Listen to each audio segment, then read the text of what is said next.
निर्भयाच्या आईनं आजच्या निकालाआधी काय अपेक्षा व्यक्त केली आहे जाणून घेऊयात। कहा जाता है कि जो देर का न्याय होता है वो न्याय से दूर करता है। 5 साल अगर इतने बड़े जुर्म में लगे जिसमें सब कुछ सामने साफ था, जिस तरह से बर्बरता हुई थी, लेकिन उसके बाद सुप्रीम कोर्ट को आखिरी में राजू रामचंद्रन और संजय हेगड़े को बैठाना पड़ता है अमाइकस के तौर पर। क्या लगता है कि सबूतों का तो कोई अभाव नहीं था, तो इस तरह की जरूरतें क्यों पड़ी, इस तरह से प्रोसीडिंग क्यों गई? देखिए, ये कोर्ट का अपना काम है, मैं इसमें कुछ नहीं कर सकती, लेकिन इमाइकस की बात होती है तो मेरे को तो अब तक तो यही पता था कि इमाइकस कोर्ट के तरफ होता है, कोर्ट देती है। तो इमाइकस का मतलब ये होना चाहिए कि जो केस है, जो तथ्य है, उसको साफ सुथरा जज के सामने रखे। लेकिन मैं कोर्ट में जाने से बैठने से मुझे अनुभव ये हुआ कि जो इमाइकस थे वो तो एक तरफा बात किया, उन्होंने सिर्फ मुजरिमों का पक्ष रखा।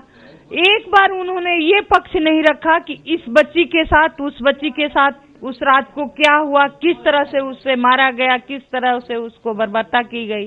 खासकर उन माँ बाप से, उन बच्चियों से हमारा रिक्वेस्ट है कि अगर आपके साथ कुछ हुआ है तो माँ बाप से ये रिक्वेस्ट है कि उस बच्ची को सपोर्ट करें और इस क्राइम के खिलाफ आवाज उठाएं।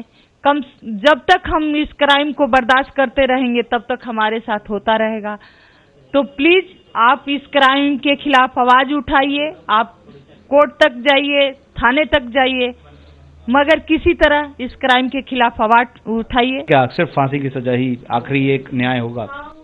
हाँ, मुझे आखिरी हमारी न्याय होगी, हमारी बच्ची को सच्ची श्रद्धांजलि होगी, हमारी बच्ची को सजा इंसाफ होगा जब उनको फांसी की सजा होगी। हमारी आज का दिन हमारे लिए बहुत महत्वपूर्ण है। इस दिन को मैं बहुत बेसब्री से इंतजार कर रही थी। शायद मेरे एक जीने का और मकसद मिलेगा, लेकिन मेरी लड़ाई तो जब तक चलेगी जब तक वो फांसी पे लटक नहीं जाता।